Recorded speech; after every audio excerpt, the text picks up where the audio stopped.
Britain, जो आम तौर पर यूनाइटेड किंगडम भी कहलाया जाता है, वो पहला और वाहिद मुल्क है जिसने खुद को यूरोपियन यूनियन से तकरीबन 47 साल वाबस्ता रखने के बाद अलहदा होने का फैसला किया।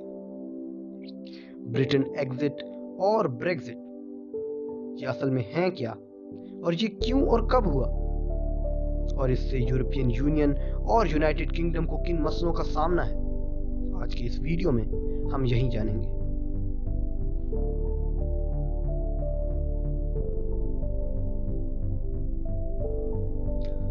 यूरोपियन यूनियन दरअसल वर्ल्ड वॉर II के बाद 28 मुल्कों की जानिब से बनने वाली एक यूनियन थी, जिसका असल मौक़िफ़ अमन को फ़रोग़ देना और एक दूसरे को इकोनॉमिकली और फाइनेंशियली तौर पर सपोर्ट करना था।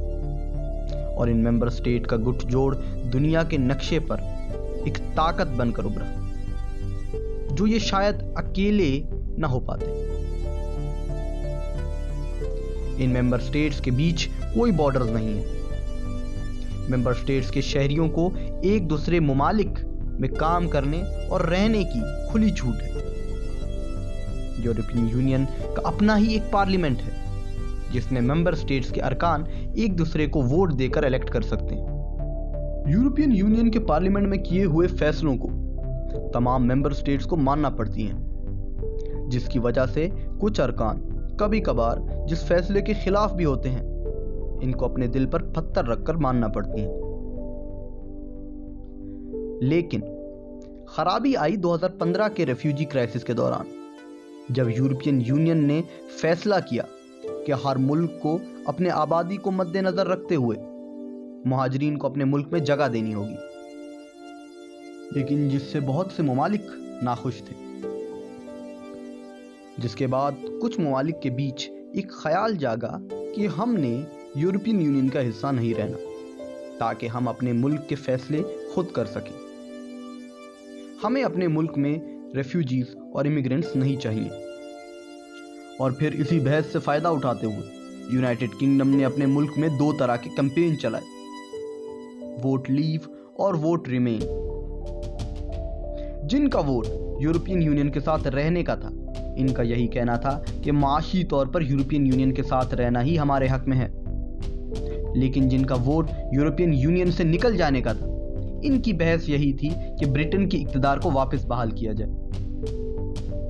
दरअसल दोनों कैंपेन की तरफ से वोटर्स को गुमराह किया जा रहा था, और ज्यादातर उनकी तरफ से जो वोट लीव का कैंपेन चला रहे थे।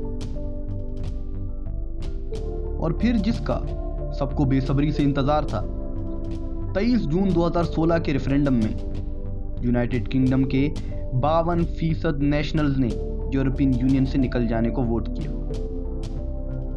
और इस तरह यूरोपियन यूनियन 28 मुल्कों से 27 मुल्कों की यूनियन रह गई। यूरोपियन यूनियन अमेरिका की तरह वाहिद मरबूत मईशत यानी सिंगल इंटीग्रेटेड इकोनॉमी की तरह काम करता है।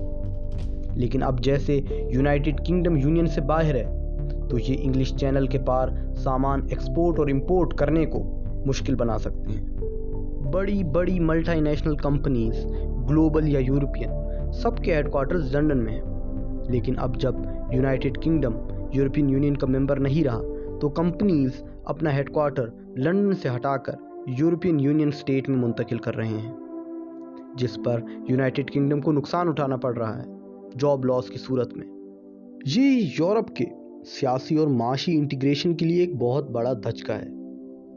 ब्रेग्जिट के बरतानवी मईशत पर बहुत ज़्यादा असरात मरतब होंगे।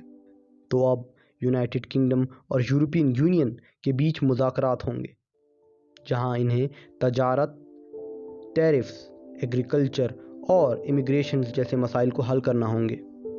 लेकिन अब कोई नहीं जानता कि ब्रेग्जिट की मिसाल को देखते हुए क्या दूसरे यूरोपियन यूनियन मेंबर स्टेट्स भी इससे निकलने की मांग करेंगे। लेकिन एक चीज़ यहाँ वाज़ेह है, यूनाइटेड किंगडम का निकल जाना यूनाइटेड यूरोप के ख्वाब पर बहुत बड़ा धचका है।